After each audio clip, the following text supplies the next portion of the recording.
Tobago health official denies mold linked to staff deaths. COT and TPA new licensing partnership. And the thousands bid Sir Gary Sober's farewell at Kensington. Good evening, Tobago. I'm Renessa Ortiz, bringing you the stories you need to know for this Tuesday, July 30th, 2026. From the big headlines to the issues impacting your community, you're locked into Tobago Updates television news. Leading off tonight, health officials in Tobago are pushing back against claims connecting health facility mold to recent employee deaths. Deputy Chief Secretary Dr. Faith Brebner says independent tests refute claims that the mold strain found in local facilities are carcinogenic. Here's a full report from Tobago Updates reporter Joel Green-George. Questions surrounding staff deaths at the Tobago Regional Health Authority triggered widespread public concern this week. Trinidad and Tobago Registered Nurses Association President Heidi Stewart previously linked the fatalities to environmental mold exposure. Talking about the fact that we have had several deaths in the Tobago Regional Health Authority, and he and I guess others were linking those deaths to mold. Yeah. I got several calls, messages directly to me, messages to my communications people to speak about it. But I decided at the time that I did not want to speak to the media about it because we needed to speak with the staff first. Dr. Brebner says executive leadership met directly with healthcare workers to address their grief and growing workplace anxieties before addressing the wider public. So we had that meeting with the staff. It was a lengthy meeting. We had a real heartfelt conversation about what's happening, about how they feel, about, the fear that they are experiencing, about the grief that they are experiencing, because the reality is, members of staff have died. And these members of staff have been working in their clusters or working in their departments for years. And we actually have a real family at the Tobago Regional Health Authority. To tackle environmental issues, authorities are implementing short-term remedies, including non-porous ceiling tiles, improved ventilation, and stricter cleaning schedules. Crucially, medical assessments show no link to cancer-causing strains. We've done quite a lot of research, and what we've discovered is that the mold that we normally have in our homes, which is the mold that is in the health facilities, that mold has not been identified as a carcinogen. What is a carcinogen? A carcinogen is something that increases significantly your risk of getting cancer. The Health Division also announced the early rollout of dedicated staff health clinics to monitor employee well-being, prioritizing key units. And we are going to be starting with the staff who are in dialysis and mental health, because those are the two main areas where we are seeing the mold right now, to allow those staff to be tested, to have their overall health checked, to ensure that if they have some disease that is creeping up on them, that we identify it now as soon as possible and then get them into treatment or get them into a program that will reduce their risk of that disease actually becoming a bigger disease. Officials say long-term structural repairs are being planned as facility cleaning schedules remain intensified. Joel Green-George, Tobago Updates Television News. In a major boost for the island's entertainment sector, the Copyright Music Organization of Trinidad and Tobago has joined forces with the Tobago Promoters Association through a dynamic licensing agreement. Designed to lower operational costs and encourage copyright compliance, the new partnership unlocks tailored financial concessions for eligible event organizers. TPA members can access a baseline 10% discount on copyright and neighboring rights license, alongside additional savings for early applications and prompt payments. Running from September 1st, 2026 to August 31st, 2028, the two-year arrangement will be processed and evaluated exclusively through COT. COT's acting CEO and legal manager, Kavita Samlal Singh, highlighted that the venture aims to make event licensing more accessible while ensuring local creators and performers are fairly compensated for their work. Echoing her enthusiasm, TPA President Kevon McKenna emphasized that reducing financial barriers allows promoters to focus on producing high-caliber cultural events. He urged organizers to apply early to maximize available incentives.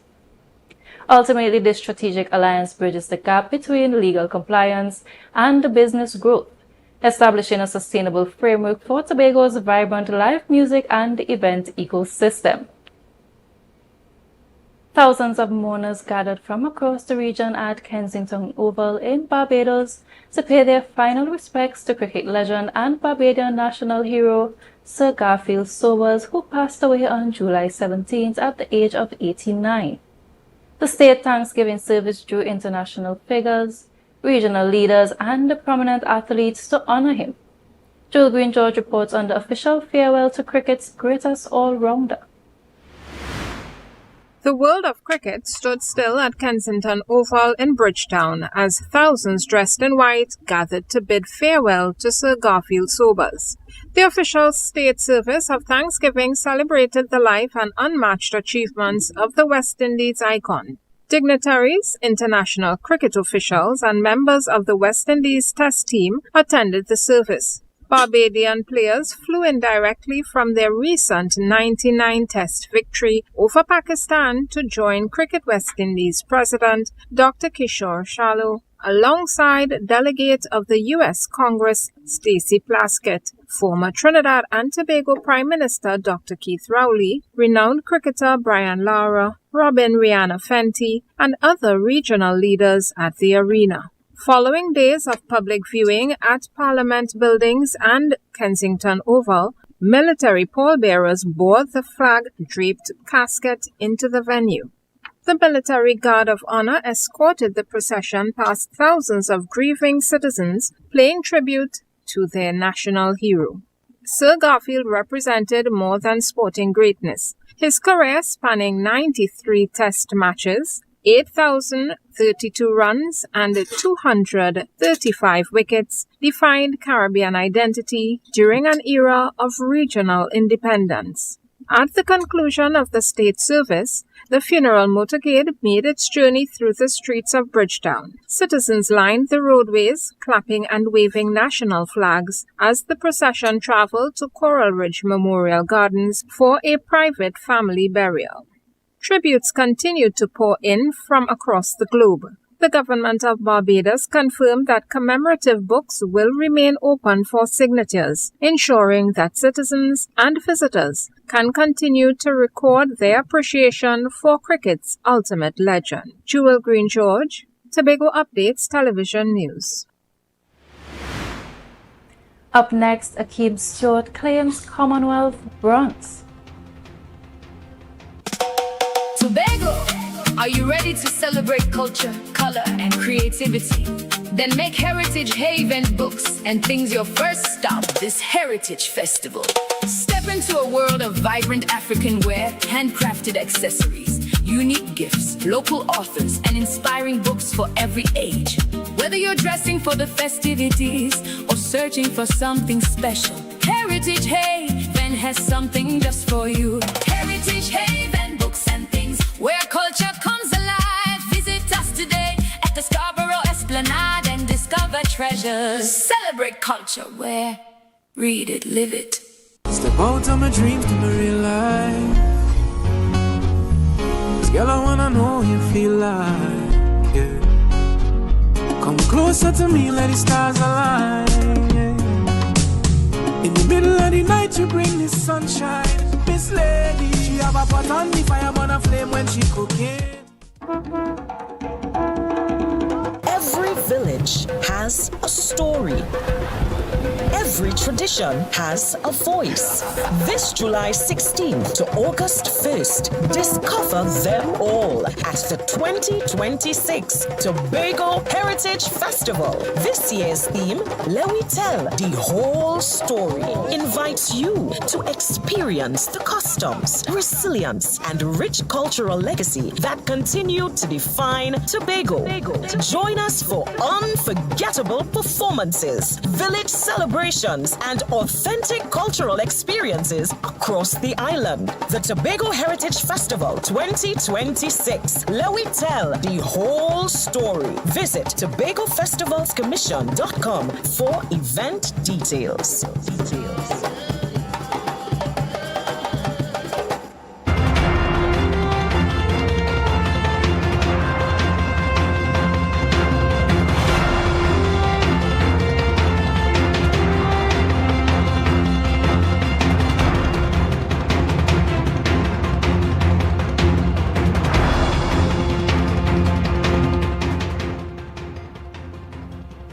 Thank you for staying with us. Tobagonian para-athlete Akeem Stewart has secured a bronze medal in the men's discus throw at the Commonwealth Games. However, despite recording the longest throw in the field, Stewart missed out on the top spot due to the competition's points scoring system. AMPLIA Balgowin has the details in this report. Tobago's decorated field athlete Akeem Stewart brought home hardware once again, securing a third-place finish in the men's discus event at the Commonwealth Games in Glasgow, Scotland. While Stewart delivered the furthest distance overall in the competition, the merge class event utilized the Raza point system, a scoring mechanism that adjusts scores based on disability classification levels to allow different classes to compete together. The point allocation ultimately gave lower classification competitors a numerical advantage, placing Stewart in third place despite his superior physical rank. Reflecting on the outcome, Stewart expressed mixed feelings about the scoring structure while remaining thankful for the podium finish and competing injury-free. Thank you very much. The competition was good. To compete, leave injury-free, leave with a medal, leave with a games record is all good. But the bad part is competing, having the furthest throw, breaking the games record, and still not win the competition because of the Raza point system, where they will have classes merged, and the point system give the lower class a greater advantage. Despite the frustration over the scoring system, the national standout remains focused on the broader picture, offering encouragement to the next generation of local field athletes. Stewart emphasized that the discipline and resilience required in track and field serves as a vital preparation for navigating life's challenges. The advice I give young throwers in Tobago is, track and field is something that prepare you for life. So there will be a lot of obstacles, and you have to be able to be committed to whatever task you have as an individual and deal with it. Even like your day-to-day life, things mightn't go your way, but you have to be committed and try to make the best of it. A resilient performance indeed from Akeem Stewart, continuing to make Tobago and the entire nation proud on the international stage. Congratulations to him on his bronze medal finish. AMPLIA Balgowin, reporting for Tobago Updates Television News. The government is taking new steps to strengthen national security by ramping up recruitment within the Trinidad and Tobago Prison Service. 226 new trainees reported for their first official day of instruction on Wednesday at the Prison Service Training Academy located on Tumpuna Road South in Arima. This initial group is part of a planned intake of 250 recruits.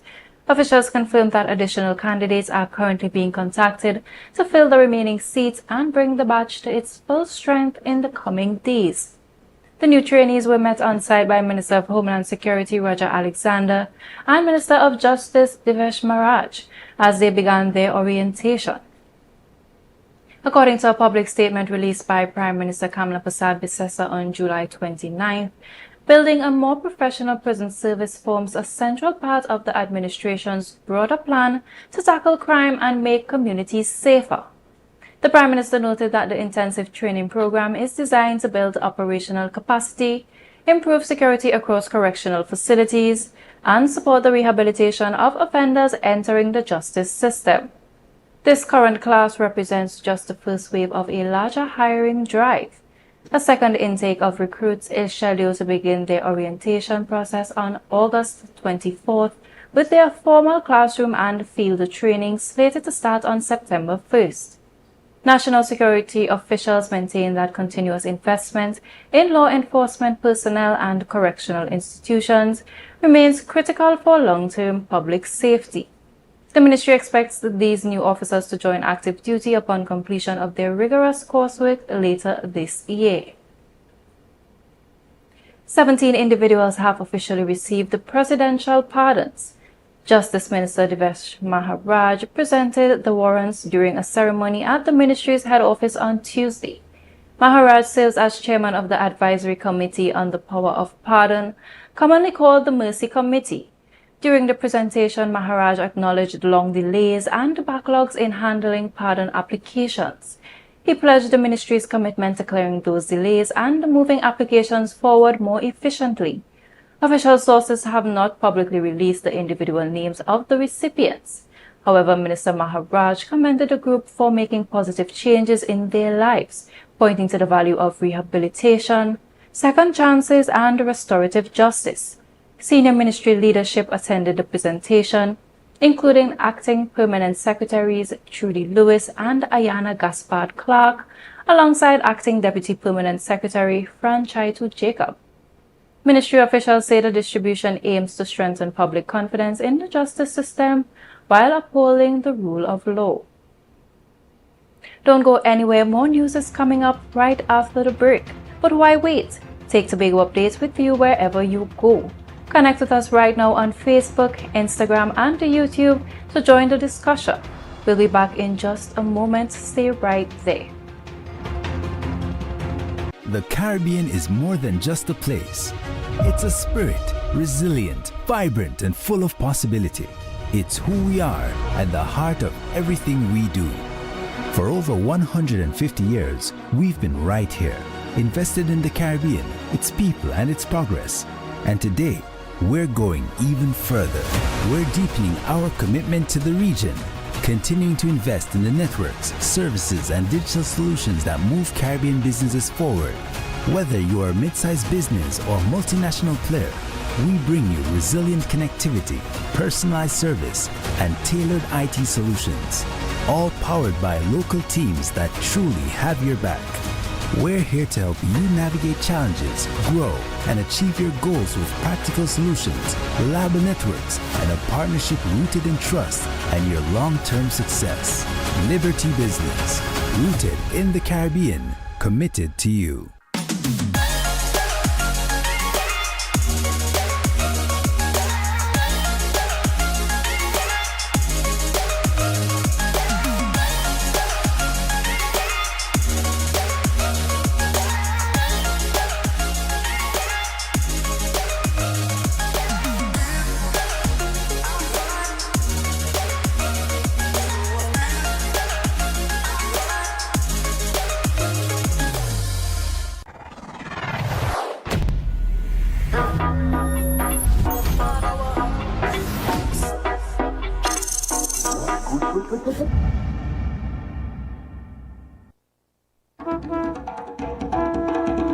Every village has a story.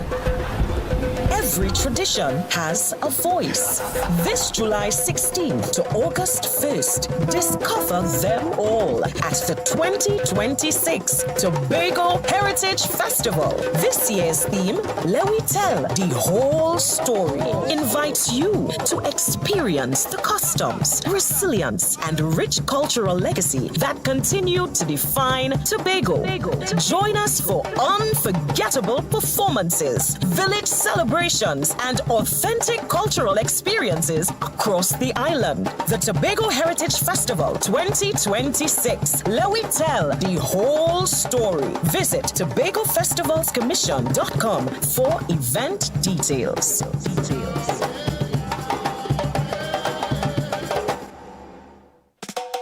Tobago, are you ready to celebrate culture, color, and creativity? Then make Heritage Haven books and things your first stop this Heritage Festival. Step into a world of vibrant African wear, handcrafted accessories, unique gifts, local authors, and inspiring books for every age. Whether you're dressing for the festivities or searching for something special, Heritage Haven has something just for you. Heritage Haven books and things where culture comes alive. Visit us today at the Scarborough Esplanade and discover treasures. Celebrate culture where read it, live it.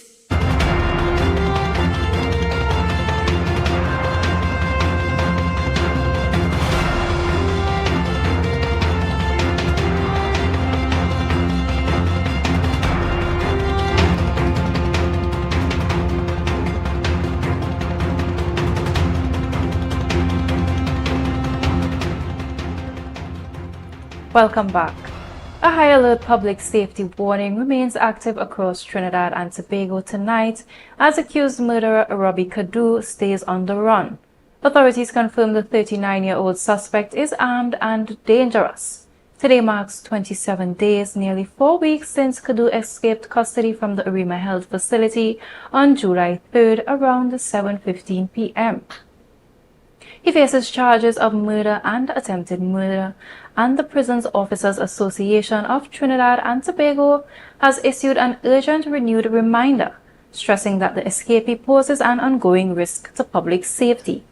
Officials urge citizens to maintain extreme caution and avoid any direct contact or attempt to apprehend the suspect. Law enforcement agencies continue coordinated search operations across multiple divisions. Officers have set up tactical checkpoints and increased patrols in targeted areas based on intelligence leads. The police service emphasizes that harboring an escaped prisoner is a criminal offense carrying severe legal penalties, including up to 7 years in jail. Community cooperation remains critical to this investigation, and authorities ask anyone with information on Kadu's whereabouts to contact law enforcement directly. You can reach police hotline numbers at 692-7187, 800-TIPS, or the prison hotline at 800-PRSN. Excitement is reaching a fever pitch across the Twin Islands as offshore powerboat crews prepare for the legendary Trinidad and Tobago Great Race, set to roar into action on Saturday, August 15th. As one of the longest-running offshore powerboat events in the world, the high-octane spectacle will see high-speed vessels launch from Trinidad's waters into the Gulf of Paria. From there, racers face a grueling 90-mile course through the treacherous swells of First Bocas, hugging Trinidad's rugged north coast, before charging across open waters toward Torbay, Tobago. Spectators are expected to line coastal vantage points along Maracas Bay and Grand River before thousands gather on the sands of Torbay to witness the thrilling final lap and finish line dash.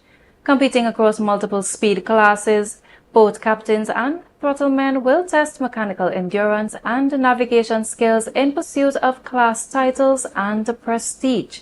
Promises of an electric atmosphere underwater and along Tobago's shores, where island music, local cuisine, and beachside celebrations await arriving fleets, with seasoned contenders eager to defend their crowns and fresh challengers pushing engines to the absolute limit. This year's Great Race guarantees an unforgettable display of speed and stamina. The weather report when we return. Tobago, are you ready to celebrate culture, color, and creativity? Then make Heritage Haven books and things your first stop this Heritage Festival. Step into a world of vibrant African wear, handcrafted accessories, unique gifts, local authors, and inspiring books for every age. Whether you're dressing for the festivities or searching for something special, Heritage Haven has something just for you. Heritage Haven books and things where culture comes alive. Visit us today at the Scarborough Esplanade and discover treasures. Celebrate culture where read it, live it. Every village has a story. Every tradition has a voice.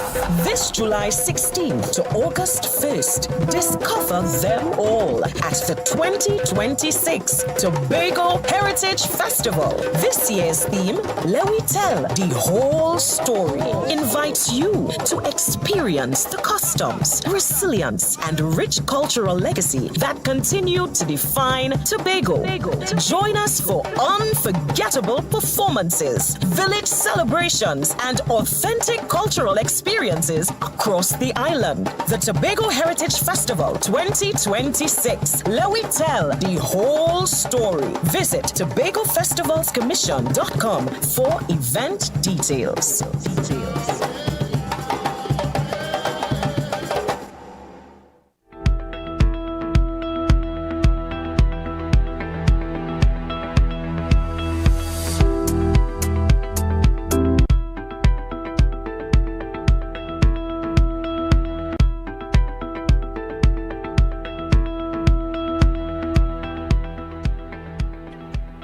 And now for a look at the weather update from the Trinidad and Tobago Met Office. Tonight across Trinidad, Tobago and the windwards expect partly cloudy to cloudy skies with scattered light to moderate showers alongside a medium 40% chance of a heavier shower or isolated thunderstorm. For the remainder of the Lesser Antilles, conditions will remain generally fair, hazy and breezy despite the brisk isolated shower. Minimum temperatures tonight are expected to drop to 25 degrees Celsius at Tobago and 26 degrees Celsius at Crown Point. Tomorrow, Friday, conditions will be variably cloudy with scattered showers and a medium 40 to 60% chance of a few heavy showers or thunderstorms. Weather conditions are expected to gradually become settled during the late afternoon period. Please be aware that gusty winds and street flooding are possible in the event of heavy downpours. The heat index is forecast to register at 33 degrees Celsius at Tobago and 32 degrees Celsius at Crown Point, with maximum temperatures reaching 30 degrees Celsius and 29 degrees Celsius respectively. Seas remain moderate with waves in open waters ranging from 2 to 2.5 meters. In sheltered areas, waves will remain near 1 meter but can become occasionally choppy. All marine interests are advised to exercise caution. For those monitoring the tides on Friday, in Port of Spain, high tides are at 4:39 a.m. and 5:33 p.m., with low tides at 11:11 a.m. and 11:17 p.m. In Scarborough, high tides are at 4:22 a.m. and 5:05 p.m., with low tides at 10:57 a.m. and 10:50 p.m. Sunrise is at 5:54 and sunset will be at 6:30. And that is a wrap for this evening's news. Remember, the news doesn't stop here. You can catch continuous updates online anytime. I'm Renessa Ortiz. Enjoy the rest of your evening and we'll see you right back here tomorrow. Let's leave you with a final check of tonight's top stories. Tobago health official denies a mold link to staff deaths. COT and TPA new licensing partnership. And thousands bid Sir Gary Sober's farewell at Kensington.